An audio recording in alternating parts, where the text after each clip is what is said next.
Welcome back to the show. Thanks for tuning in. I'm joined by Howard Hart, retired Naval Intelligence Officer. My name is Evan Berger, and today we're going to talk about when unrest breaks out somewhere like Iran.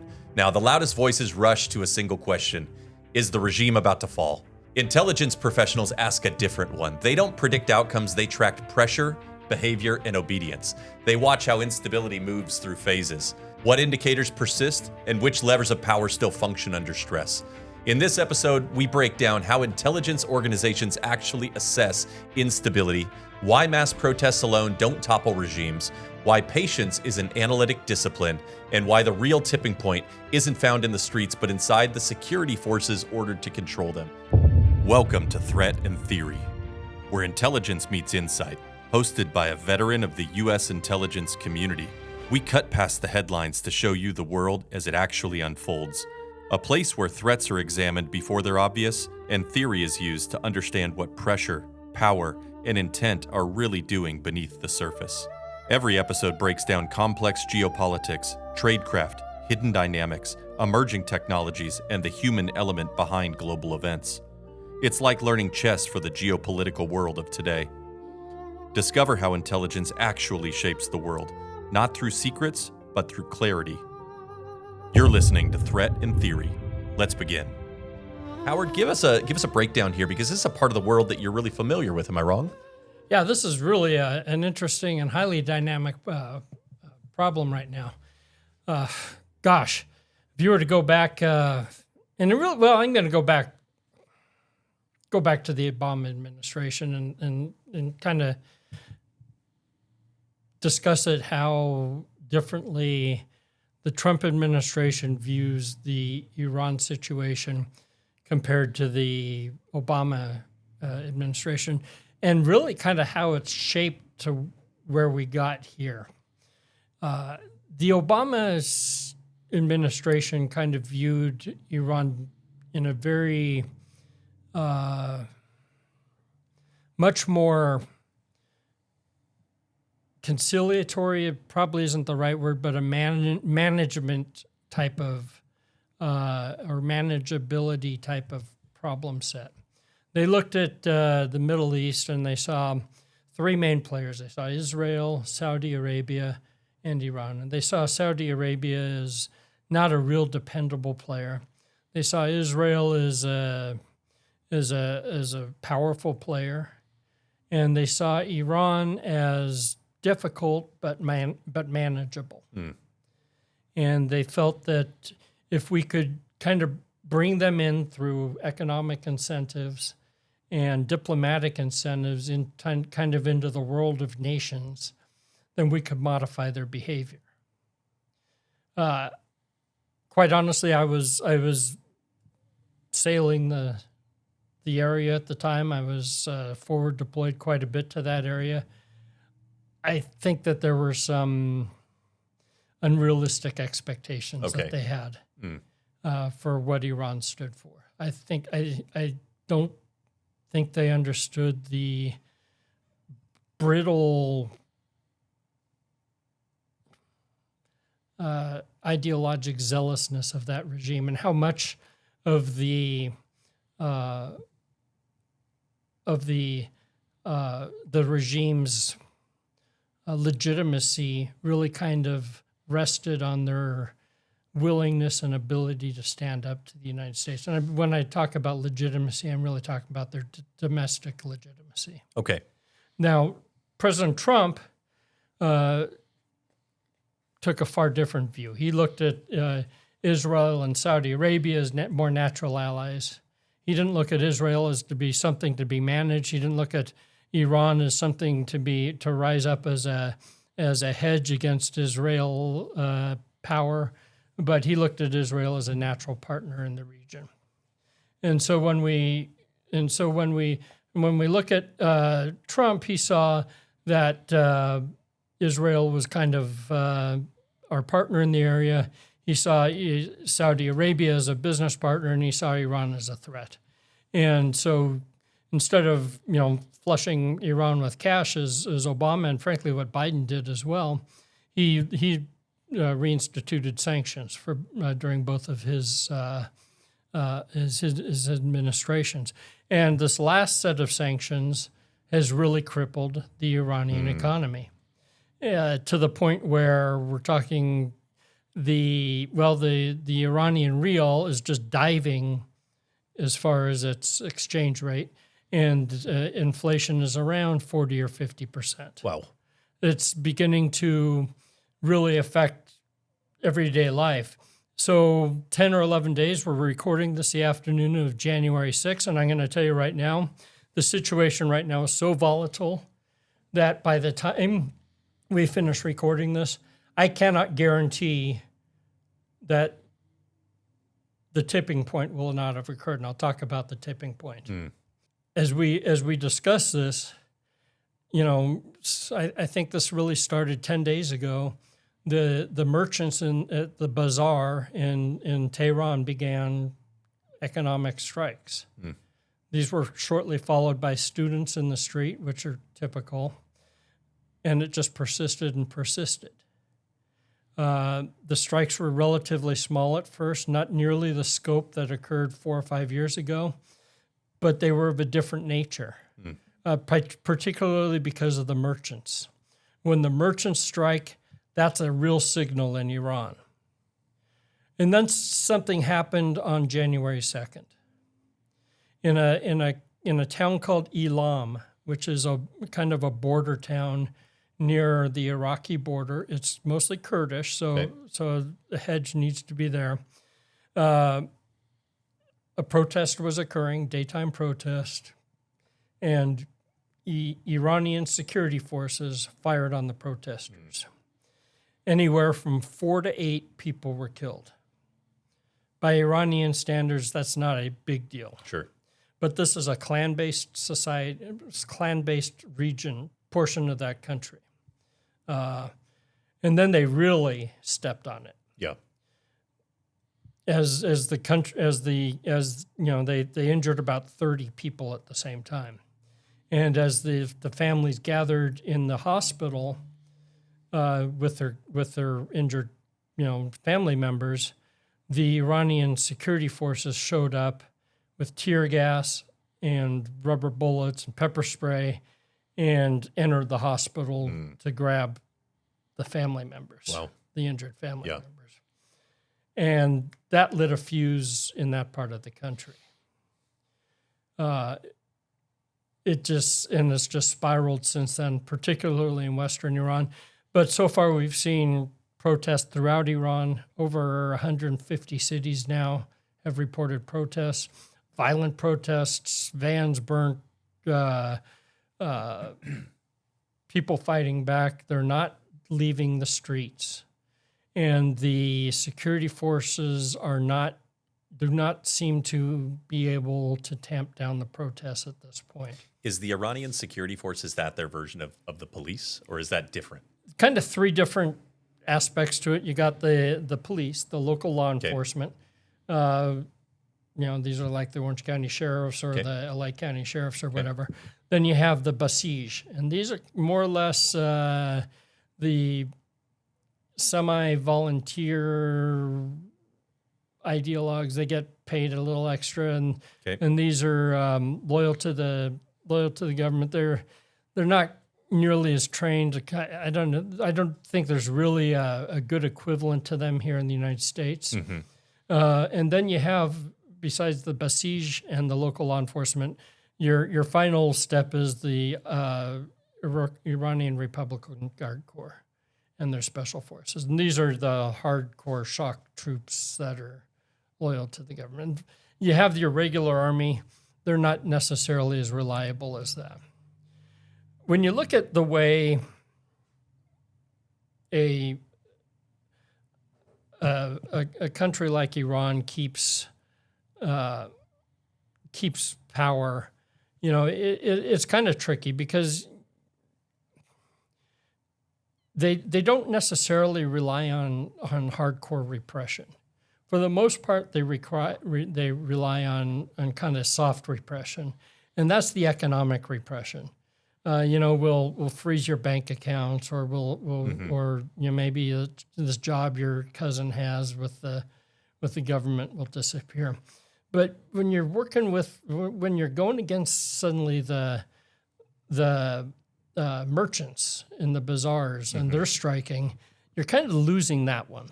These are a bunch of independent merchants. This is like I'm going to a flea market and I am a merchant that has a tent there and I'm selling my wares. Think of it as a marketplace. Okay.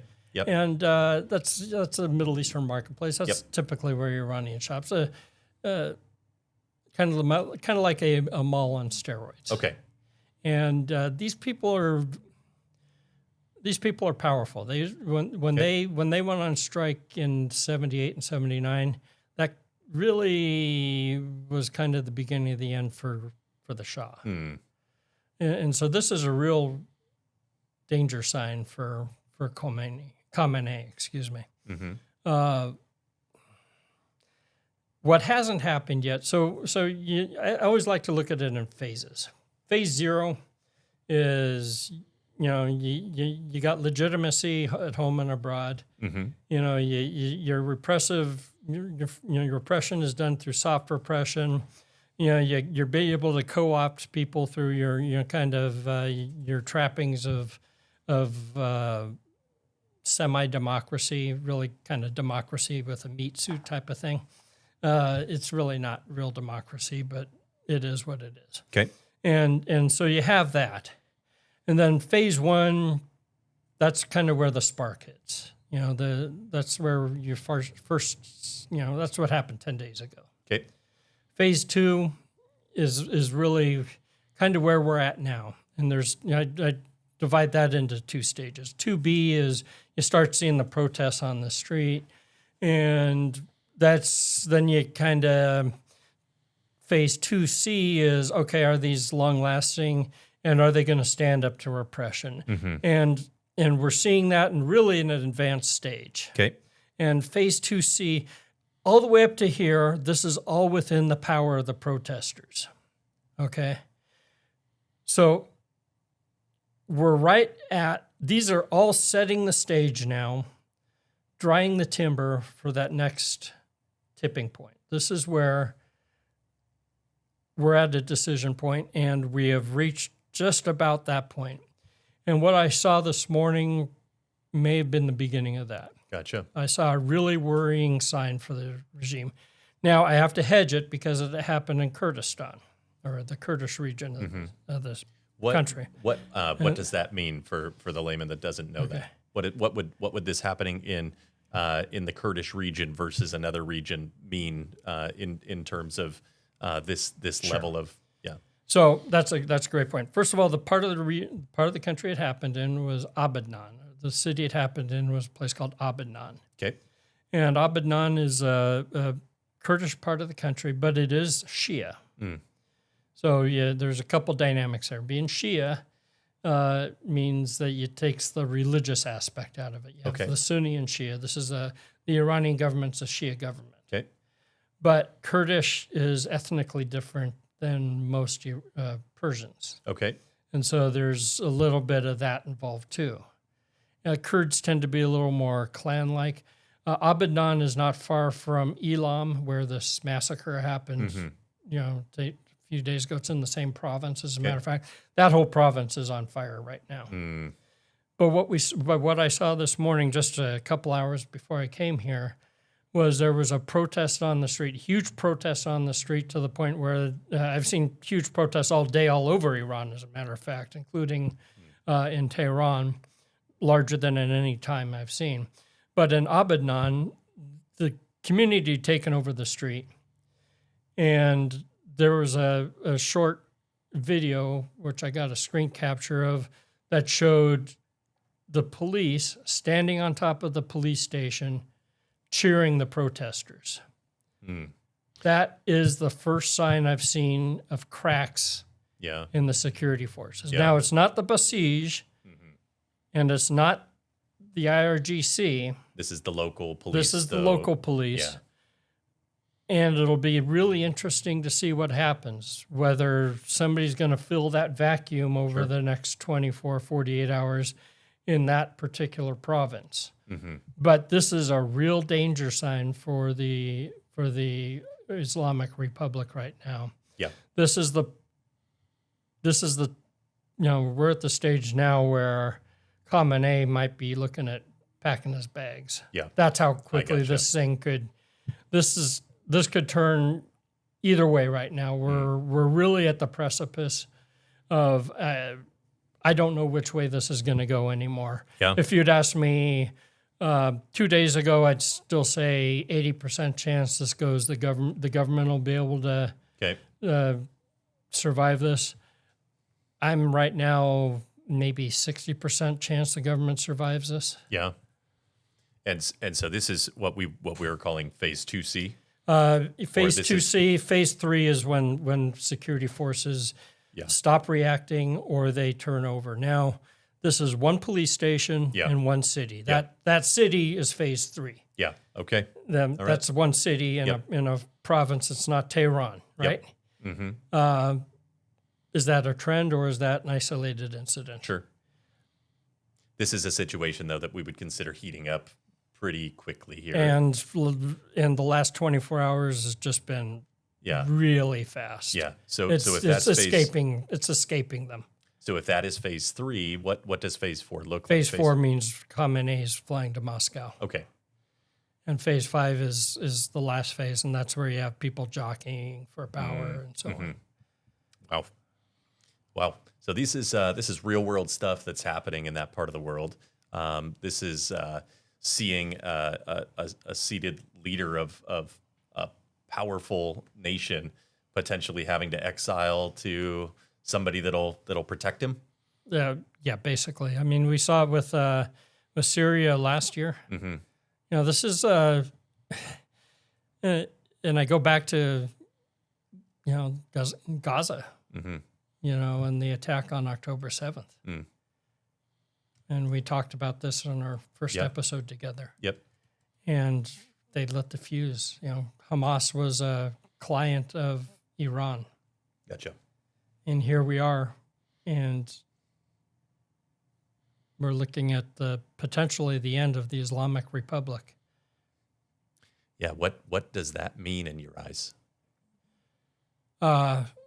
Well, I certainly would not shed a tear.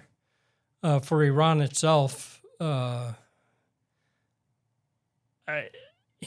has a history of moderation that, quite frankly, other countries in the region don't have. Believe it or not, if you were to go back before the revolution of 1979, 78, and 79, when Khomeini took power. Mm-hmm. They were Western. They were much more. No, they're very. I mean, there's such a long civilization with Persia and so on. And they're not a deeply fractured society.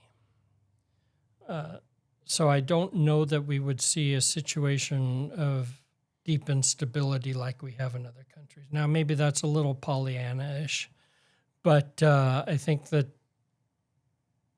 there's a better chance for it working out there than in many other places. Yeah. Right now, there's, of all people, a guy named Reza Pahlavi, who is I think he's the son of the former Shah, lives in, I think, might even be Los Angeles or Beverly Hills or something like that. Mm. And he has people in Iran right now are marching in the streets carrying the old monarchist flag. Interesting. That his dad from his dad's time. Yeah, yelling in Javid Shah. Mm. Mm. And that's the rallying cry. Do I think he's probably the long-term solution? No. Yeah. But he might be a good transitory figure. Gotcha. All right. So we're going to continue to monitor this situation as it's happening in real time. And as we said, this by the time we air this, which is going to happen soon, there might already be major changes here. And if there are, we're going to come back and we're going to talk about those. Or there might not be. Like I said, it's we're really at a point now where it's an inflection point, and it can go either way. Yeah. Which is why we would monitor that here, and we would discuss some of those tipping point moments, right? And hopefully be able to use some of the intelligence background to help us identify, what is happening in these different phases and what phase we are in and what the dangers are of those different phases, right? That's right. The takeaway from this is that as an intelligence professional, I'm not just making predictions out of the thin air. I'm looking for indicators. I'm looking for trends. Yep. I'm looking for certain things to happen. Okay. And those are the things I'll be looking for in the next few hours here. All right.